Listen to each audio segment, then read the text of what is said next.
All right, so this is Not Taking Guide 7.3, and we're going to do angles of triangles and quadrilaterals. Now, I just asked you guys what the angles of a triangle add up to be, and you guys told me 180. You were correct on that. So the angles inside any triangle, any three-sided figure, are going to add up to 180 degrees. We have a similar rule for a four-sided figure. A four-sided figure will add up to 360 degrees. And the reason that that happens is because look how many triangles are inside there. 2. So you'd have 180 degrees in this triangle, 180 degrees in this triangle to add up to 360 degrees for every quadrilateral. Okay, so any four-sided figure is going to add up to 360 degrees. Another rule that we're going to use today is called the exterior angle of a triangle theorem. And that means that if you have a triangle drawn and you extend one of the sides right here to find this exterior angle, you can actually add the two interior angles together. The one that it's not touching, we're not going to worry about, or let me say that again. The one that it's touching, we're not going to worry about. It's the two that are not touching the exterior angle that we're going to add together. If we add the two interior angles together, we'll get that exterior angle. Okay, so we're going to use that rule today. And then I just gave you a table that shows you the values of a triangle is 180, quadrilateral is 360, a five-sided figure that's called a pentagon would be 450 degrees. I said that backwards and I looked at it. 540 degrees. A hexagon has 720 degrees. So you just keep adding 180 degrees for every side that we add onto the figure. So we're going to use those rules today to solve for our missing parts. So number 1 right here. It asks us to find the measure of angle 1 and the measure of angle 2. So you know that this is 30 and you know that this is 42. All buses have arrived and students should be in third period. All buses have arrived. So do you guys want to find angle 1 first, or do you want to find angle 2 first? Angle 1. All right, so how are you going to find angle 1? What do you know the three angles of the triangle add up to be? 180. Yep, so take the 180 and subtract the 30 and the 42 from it. And what do you do that? What do you get? 108. That's perfect. It's 108. So angle 1 is 108 degrees. And what's angle 2 going to be? 72. It's 72. Very nice. Now there's a lot of different ways you could have found that 72. First of all, these make a linear pair, so you knew they added up to 180. But that new rule that I gave you today said that if you know the two interior angles, you can add them together to find the exterior angle. So you could have also used that rule. Okay, questions on how we did that? All right, the next one then. What do we know about all three angles of a triangle? They add together to be how much? 180. So I'm going to add these together. Do you guys remember how the other day I said let's just add them the way that they are? That way we don't have to rewrite so much. So combine those x's together. How many x's do I have?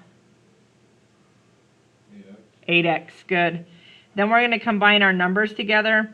So 6 plus 7 plus 7 is 20. And I can equal that to 180. Wasn't that easier than writing out 2x plus 7 plus 3x plus 7 plus 3x plus 6 equals 180? I like to combine them before I rewrite it. It just kind of makes the math simpler.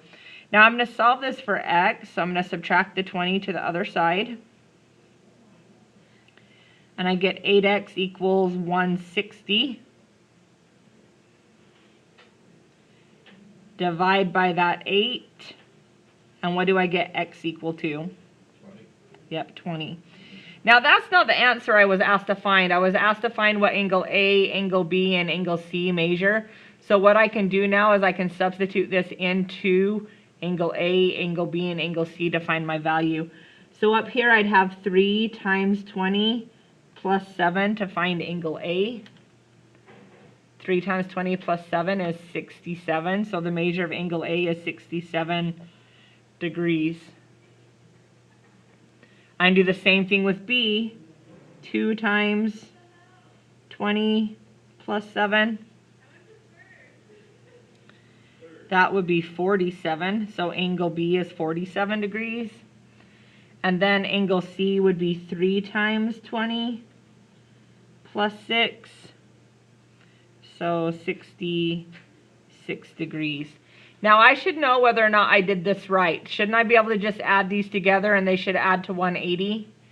So just really quick check those on your calculator, add them together, make sure 67 plus 47 plus 66 equals 180. And it does, so I know that I did that correctly. Okay, questions on how we did that?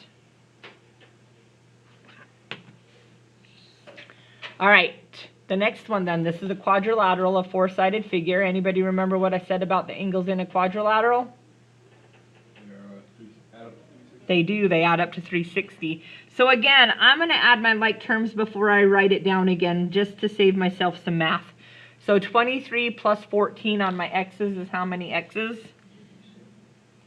Yeah, 37.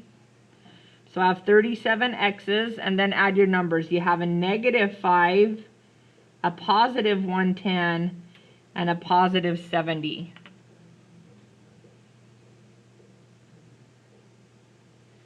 What did you get there?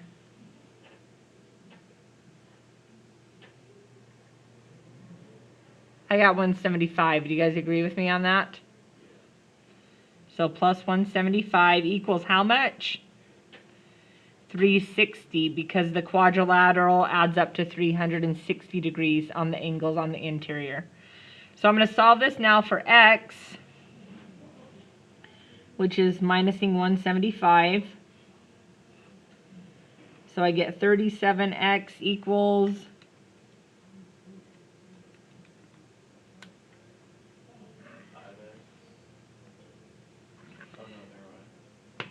I think I got 185. I did mine different. Did you? So divide now by 37, and you get x equals, it is x equals 5. Nice job. Okay. So it didn't actually ask us to find what, there was no instructions on this, whether or not we were finding x or whether or not we were finding the angles. But if x equals 5, we could totally find the angles, because this would be 14 times 5, which would be 70. And this would be 23 times 5 minus 5, which if we punch that in our calculator would be 110. Okay. Now this particular quadrilateral had opposite angles that were equal. That's because this is a parallelogram. We'll talk about parallelogram rules later, but all quadrilaterals do not work that same way. Only parallelograms work that way. So be careful when you're doing that. Don't assume that this is going to be 110 unless you know for sure that it's a parallelogram. All right, number 4 just asks us to find all of our angles. So if we start here with the 107, could you find B? Because they make a linear pair. So you can do 180 minus 107, and that gets you 73.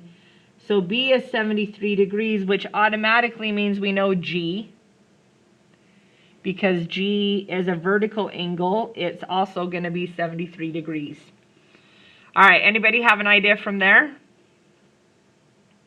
You should know C. I should know C. How come? Because G and B. Okay.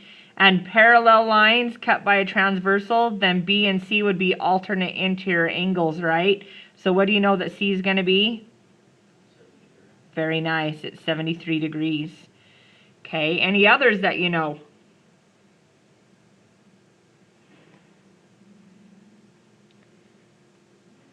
Can you use these two to find this third one? They're the inside of a triangle, right? So what does the angles of a triangle have to add up to be? 180. So you can find that angle. 62. Yeah, it's 62. Okay. Now, what if we just keep continuing on this straight line right here? What should this straight line, these three angles, add up to be? 180. Yeah. So I should be able to take 180 and subtract those two angles. It is 45 degrees. If you know angle A, do you automatically know angle F? Because A and F are vertical angles, right? Do you see how they're vertical angles from each other? So F has to be 45. And then how can we find E from that? Subtract from 180. Yeah, 180 minus 45 will give us the other angle, which is going to be 135.